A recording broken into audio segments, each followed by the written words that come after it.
السلام علیکم خواتین و حضرات، آج میں آپ کو دل دہلا دینے والی ایک خوفناک اور پراسرار کہانی سناتا ہوں۔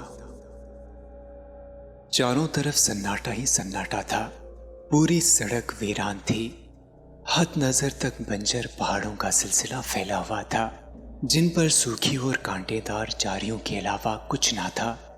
سورج ڈوب چکا تھا اور دھیرے دھیرے اندھیرا اپنی حکمرانی پھیلا رہا تھا۔ پرندے اپنے آشیانوں کی طرف لوٹنے لگے تھے اور انہی بنجر پہاڑوں کے بیچ یہ سڑک تھی جو ہائی وے چھوڑ کر اندر کی طرف ہم نے شارٹ کٹ کے لیے لی تھی۔ بڑا سنسان اور ویران راستہ تھا۔ میں اور میرا دوست ڈاکٹر اسلم ایک کام کے سلسلے میں ٹیکم گڑھ جا رہے تھے۔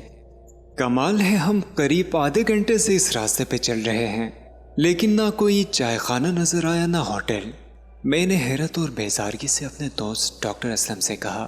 اسلم نے گاڑی کی رفتار کو تیز کرتے ہوئے کہا، شاید آگے چل کر مل جائے۔ پہلے ہی گرمی کی وجہ سے برا حال تھا، پیاس کی وجہ سے حلق خشک ہو چکا تھا اور تھکان بھی بہت زیادہ محسوس ہو رہی تھی۔ دن بھر سے اتنی تیز دھوپ میں سفر کر رہے تھے، کبھی میں ڈرائیونگ کرتا کبھی اسلم۔ اس پر قسمت کی ستم ظرفی یہ کہ کار کی اے سی کو بھی آج ہی خراب ہونا تھا۔ کہیں کوئی ہوٹل یا چائے خانہ ہی نظر آ جائے تو کم از کم بوتلوں میں تازہ اور ٹھنڈا پانی ہی بھر لیں یار، میں نے ٹھنڈی آہ بھرتے ہوئے کہا۔ میری کیفیت دیکھ کر اسلم ہنسنے لگا۔ گاڑی میں پڑی بوتلوں کا پانی گرم ہواؤں کی وجہ سے اتنا گرم ہو چکا تھا کہ پینے کے قابل نہیں بچا تھا، لیکن رات ہونے کی وجہ سے اب راحت محسوس ہونے لگی تھی۔ پھر بھی پیاس کی وجہ سے پریشانی برقرار تھی۔ کیا ضرورت تھی مین ہائی وے چھوڑ کر یہ ویران شارٹ کٹ لینے کی ڈاکٹر صاحب؟ میں جھنجھلاتا ہوا اسلم کی طرف دیکھ کر بات کو آگے بڑھاتے ہوئے بولا، تمہیں بڑی پڑی رہتی ہے شارٹ کٹ کی، پیٹرول بچانے چلا ہے کنجوس کہیں کا۔ اسلم میری طرف دیکھ کر زور سے ہنس دیا اور میرے کاندھے پر ہاتھ رکھتے ہوئے شرارتی انداز میں بولا، ارے وکیل صاحب تھوڑا صبر کرنا تو سیکھیے، بس اور کچھ دیر، جیسے ہی کوئی ہوٹل وغیرہ ملتا ہے ہم وہیں رات گزار کر صبح سفر شروع کریں گے۔ اب پڑی دل میں ٹھنڈک، میں منہ بناتا ہوا بولا۔ کچھ دور چلنے کے بعد سڑک کی بائیں جانب ہمیں روشنی نظر آئی۔ سڑک سے قریب 50-60 قدم اندر ایک چھوٹا سا ڈھابا نظر آ رہا تھا۔ اسلم نے کار کو سڑک سے اتار کر ڈھابے کی سمت موڑ دیا، لیکن مجھے کچھ عجیب سا لگ رہا تھا۔ میں سوچنے لگا کہ اتنے سنسان راستے پر جہاں دور دور تک نہ کوئی چھوٹا موٹا ہوٹل ہے نہ کوئی چائے خانہ، ایسے میں یہ ایک ہی ڈھابا، وہ بھی سڑک سے اتنی اندر، اسے تو بالکل سڑک سے لگ کر ہونا چاہیے تاکہ آسانی سے لوگوں کو نظر آ سکے۔ کیا پتا کیوں، لیکن مجھے کچھ غلط لگ رہا تھا۔ ایک انجانا سا خوف میرے دل میں گر کر چکا تھا۔ میں نے اسلم کے ہاتھ پر اپنا ہاتھ رکھ دیا اور کہا، گاڑی واپس سڑک پر لو جلدی۔ اسلم تعجب سے میری طرف دیکھتے ہوئے بولا، یار کمال انسان ہو تم بھی، کب سے ہوٹل اور چائے خانہ تلاش کر رہے تھے اور اب جب منزل سامنے ہے تو واپس جانے کی بات کر رہے ہو؟ وہ سب باتیں بعد میں کر لینا، ابھی نکلو یہاں سے جلدی، مجھے کچھ گڑبڑ لگ رہی ہے۔ اسلم نے حیرت سے کاندھے اچکاتے ہوئے تیزی کے ساتھ کار سڑک کی جانب موڑ دی۔ کار جیسے ہی سڑک پر پہنچی مجھے لگا جیسے کوئی ہمارا تعاقب کر رہا تھا، اور سڑک پر پہنچتے ہی وہ تعاقب کرنے والا رک گیا ہو۔ یہ بات اسلم نے بھی محسوس کی، لیکن پیچھے مڑ کر دیکھنے کی ہمت ہم دونوں میں سے کوئی نہ کر سکا۔ ایک عجیب سا خوف محسوس ہو رہا تھا۔ اسلم نے کار کی رفتار بہت تیز کر دی تھی۔ کار ہوا سے باتیں کر رہی تھی۔ اسلم اور میں ایک دم خاموش تھے۔ ایک انجانا سا خوف دل و دماغ پر چھایا ہوا تھا۔ ابھی بھی سڑک ویسی ہی سنسان تھی، نہ کوئی دوسری گاڑی نظر آ رہی تھی اور نہ کوئی بستی یا گاؤں۔ ڈر اور خوف کی وجہ سے ہم نے گاڑی کے شیشے چڑھا رکھے تھے، جسم سے ٹھنڈا ٹھنڈا پسینہ چھوٹ رہا تھا۔ جیسے ہی اگلے موڑ پر ہائی وے نظر آیا ہماری جان میں جان آئی۔ گاڑی ہائی وے پر لگتے ہی ہم نے سکون کی سانس لی اور اب وہ ڈر و خوف بھی اچانک ختم ہو چکا تھا۔ ہائی وے لگتے ہی ہم نے اپنے اندر یہ بدلاؤ محسوس کر لیا تھا۔ بڑی عجیب و غریب بات تھی، وہاں کیا ہو سکتا تھا؟ اسلم نے جھرجھری لیتے ہوئے کہا۔ تمہیں کیا لگتا ہے؟ میں نے اسلم کو ٹٹولتے ہوئے پوچھا۔ کیا پتہ یار، مگر تھا کچھ۔ تمہیں پتہ ہے کسی نے سڑک تک ہمارا تعاقب بھی کیا تھا، اسلم رازدارانہ انداز میں بولا۔ میں اسلم کی طرف حیرت سے دیکھتے ہوئے بولا، تو کیا تم نے بھی وہ بات محسوس کی تھی؟ کون سی بات؟ ارے یار وہی تعاقب والی بات۔ تو کیا تم نے بھی؟ ہاں بالکل، کسی نے ہمارا تعاقب کیا تھا، میں یقین سے بول سکتا ہوں، میں نے صاف محسوس کیا تھا، لیکن مڑ کر دیکھنے کی ہمت نہیں کر پایا۔ ابھی ہم لوگ یہ باتیں کر رہے تھے کہ میری نظر ہائی وے کے ایک ہوٹل پر پڑی۔ اسلم وہ دیکھو سامنے ایک ہوٹل ہے۔ اسلم نے کار ہوٹل کے احاطے میں لے جا کر روک دی۔ رات آدھی سے زیادہ گزر چکی تھی اور اس حادثے کے بعد ہم دونوں بھی کافی ڈسٹرب ہو چکے تھے، لہٰذا ہم نے یہاں رک کر آرام کرنے کا من بنا لیا اور ہوٹل میں ایک کمرہ لے کر چپ چاپ جا کر سونے کی کوشش کرنے لگے۔ لیکن رات بھر خوابوں میں وہی خوفناک منظر گھومتا رہا۔ اسلم کی کیفیت بھی مجھ سے جدا نہ تھی، وہ بھی میری طرح کئی مرتبہ نیند سے ڈر ڈر کے بیدار ہوتا رہا۔ پوری رات سوتے جاگتے گزری۔ صبح طبیعت بوجھل لگ رہی تھی، جاگنے کی وجہ سے سر کافی بھاری ہو گیا تھا۔ ہم دونوں میں سفر کرنے کی ہمت نہیں بچی تھی، مگر سفر جاری رکھنا اشد ضروری تھا کیونکہ ابھی کافی لمبا سفر باقی تھا۔ پھر ہم لوگوں نے مشورہ کیا کہ جہاں تک طبیعت برداشت کرے گی سفر جاری رکھیں گے، ورنہ کہیں رک کر آرام کر لیں گے۔ چلتے رہے تو دھیرے دھیرے منزل سے دوری کم ہوتی جائے گی۔ ویسے بھی 70 کلومیٹر چلنے کے بعد ٹیکم گڑھ کا موڑ آنا تھا، وہاں سے ہائی وے چھوٹ جاتا ہے اور اس موڑ سے چھوٹی سڑک لگ جاتی ہے۔ یہاں سے تھوڑی تھوڑی سی دوری پر چھوٹے چھوٹے گاؤں قصبوں کا سلسلہ شروع ہو جاتا ہے، جہاں جی چاہا رک کر آرام کر لیا۔ اس لیے مشورے کے مطابق ہم سفر پر نکل پڑے۔ ہم لوگ ہائی وے چھوڑ چکے تھے اور ٹیکم گڑھ والا موڑ کراس کر چکے تھے۔ یہاں سے سبز پہاڑی والا علاقہ شروع ہو چکا تھا۔ ہر 35-40 کلومیٹر کے بعد کوئی نہ کوئی گاؤں یا قصبہ نظر آنے لگا۔ رات والا حادثہ ابھی تک ہمارے ذہن پر اثر انداز تھا، اس لیے ہم دونوں دوست خاموش ہی تھے۔ گرمی بھی طبیعت پر اثر انداز تھی۔ اچانک مجھے متلی ہونے لگی۔ میں نے گاڑی سڑک سے اتار کر سائڈ میں روک دی اور الٹیاں کرنے لگا۔ اسلم فوراً میرے پاس آیا اور بولا، نیند پوری نہ ہونے کی وجہ سے شاید تمہاری ایسیڈیٹی بڑھ گئی ہے، تمہیں نیند اور آرام کی ضرورت ہے۔ چلو اٹھو، قریب ہی سردار گڑھ قصبہ ہے، وہاں سے دوائیاں لے کر پہاڑی والے ڈاک بنگلے میں مقام کر دیتے ہیں۔ قصبے سے ضروری ادویات لینے کے بعد ہم لوگ پہاڑی والے ڈاک بنگلے پر پہنچ گئے۔ دوپہر ہو چکی تھی، میری طبیعت کافی خراب ہو چکی تھی۔ ڈاک بنگلے کے منتظم ایک بزرگ غفور چاچا تھے۔ انہوں نے میری حالت دیکھ کر جلد از جلد کمرے کا انتظام کر دیا۔ اس کے بعد غفور چاچا دوپہر کا کھانا لے آئے۔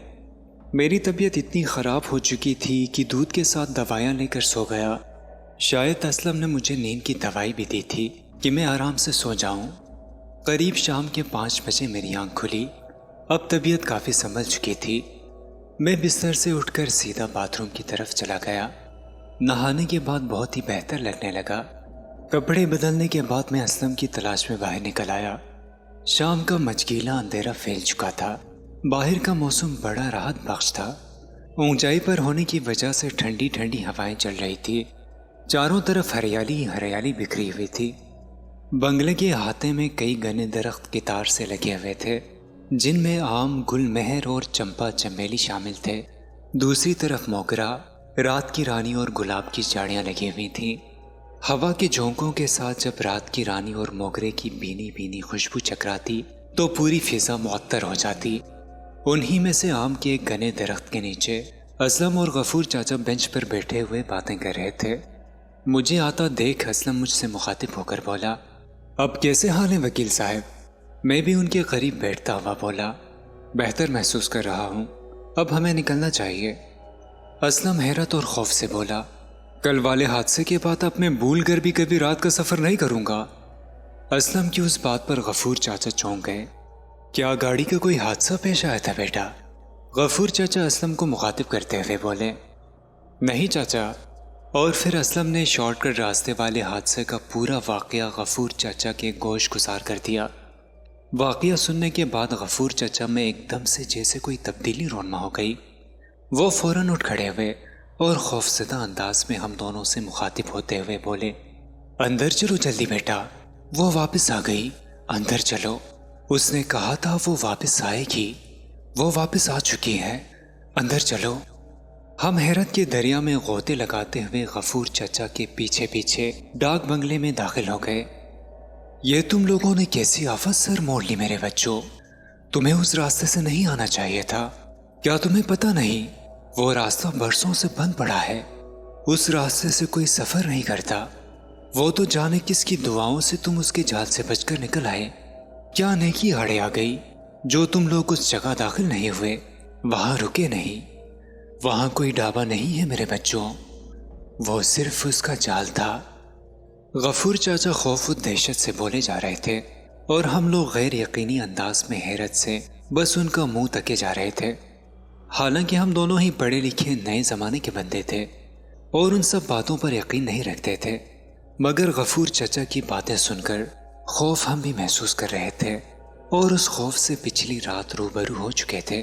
تو اس پس منظر میں غفور چاچا کی باتیں ہم پر کچھ زیادہ ہی اثر انداز ہو رہی تھی۔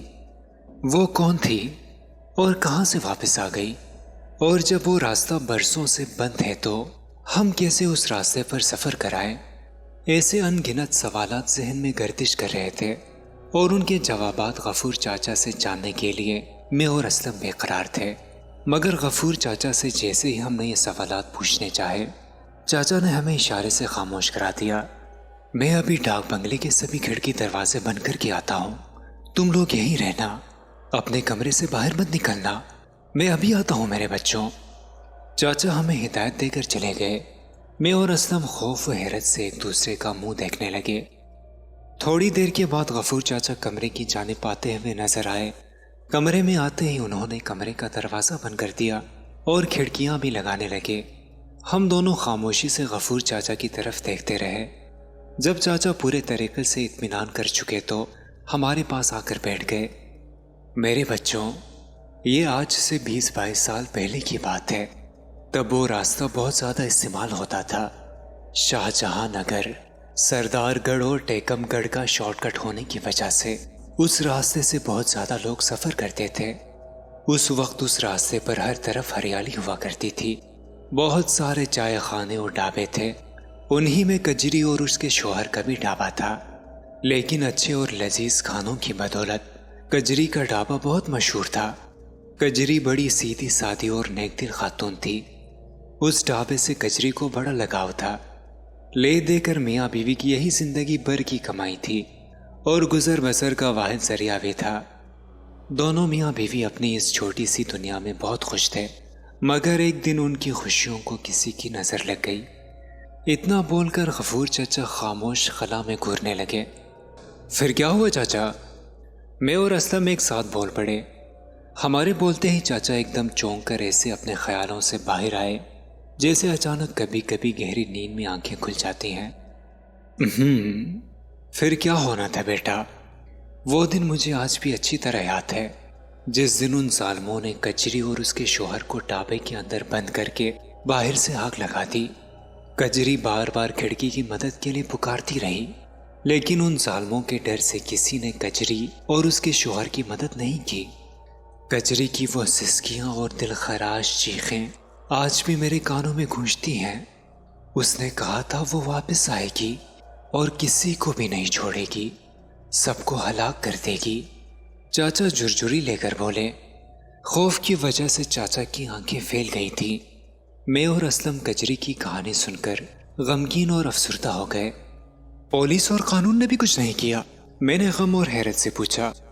پولیس اور قانون کہاں غریبوں کے لیے ہوتے ہیں بیٹا، یہ تو امیروں اور رئیسوں کے اشارے پر کسی کوٹھے والی رقصہ کی طرح رقص کرنے لگتے ہیں۔ غفور چاچا غم بھرے طنزیہ انداز میں کرب کے ساتھ بولے۔ وہ لوگ کون تھے چاچا، اور انہوں نے کجری کے ساتھ اتنا برا سلوک کیوں کیا؟ اسلم جواب طلب نظروں سے غفور چاچا کی طرف دیکھتے ہوئے بولا۔ غفور چاچا آہ بھرتے ہوئے اپنے طنزیہ انداز میں بولے، وہی لالچ اور اپنی دولت و طاقت کا گھمنڈ انسان کو اس مقام پر لا کھڑا کرتا ہے کہ ابلیس بھی پناہ مانگنے لگتا ہے۔ ایسا ہی ایک ابلیس کا چیلا تھا، شمشیر جندال۔ شمشیر جندال شاہ جہاں پور کا رئیس زادہ اور بارسوخ آدمی تھا، بہت ہی بے رحم اور ظالم قسم کا بندہ تھا۔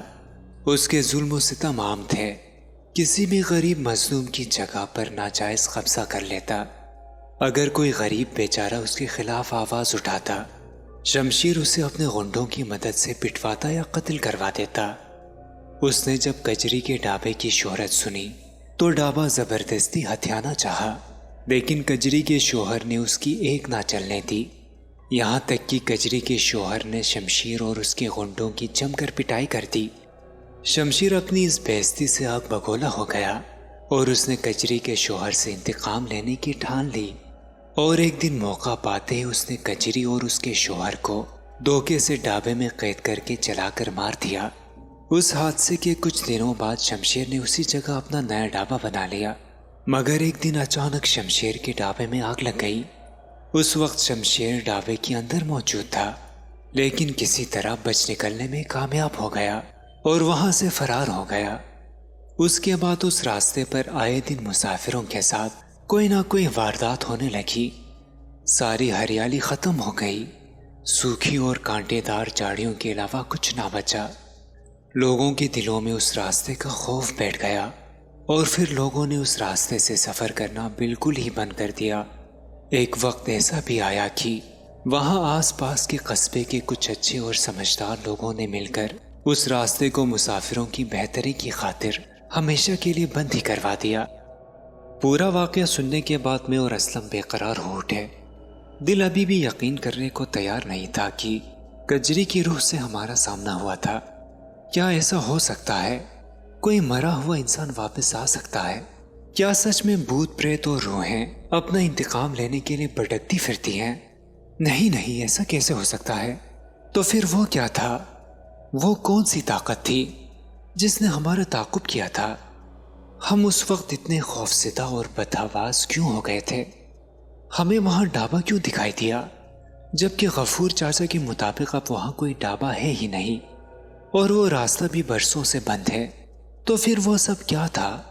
کیا ہم لوگوں نے کوئی ڈراونا خواب دیکھا تھا؟ لیکن ایک ہی وقت میں دو لوگ بالکل ایک جیسا خواب کیسے دیکھ سکتے ہیں؟ دل کہہ رہا تھا کہ یہ سب سچ ہے اور دماغ یہ سب ماننے کو تیار ہی نہیں تھا۔ دل اور دماغ کی کشمکش میں ہمارے سر چکرانے لگے۔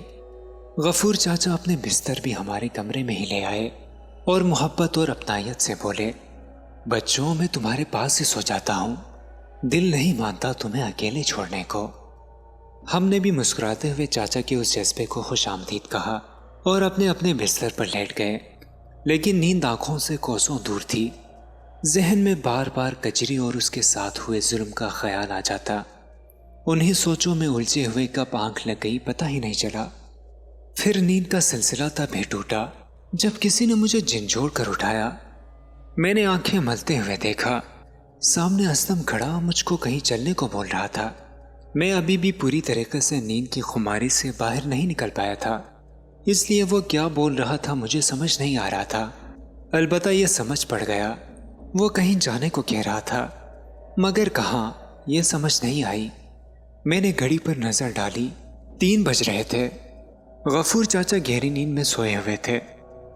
اتنی رات کو کہاں جانا ہے؟ ہوش میں تو ہو تم؟ میں اسلم کو آنکھیں دکھاتا ہوا دبی آواز میں بولا۔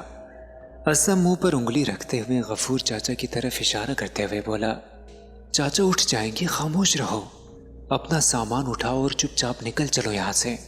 اگر چاچا اٹھ گئے تو ہمیں کسی حالت میں بھی جانے نہیں دیں گے۔ لیکن جانا کہاں ہے؟ اتنی رات گئے سفر کے بارے میں تو سوچنا بھی مت۔ کیا یہ سارے حادثات اور واقعات کم ہیں جو تم اس وقت سفر پر نکلنے کی نئی مصیبت مول لینا چاہتے ہو؟ میں نے اسلم کو قریب قریب پھٹکار لگاتے ہوئے کہا، کجری کے قاتلوں کو ان کے جرم کی سزا ملنی ہی چاہیے اور ہم ان قاتلوں کو ان کے انجام تک پہنچائیں گے۔ اسلم جذباتی ہو کر دھیمی آواز میں بولا۔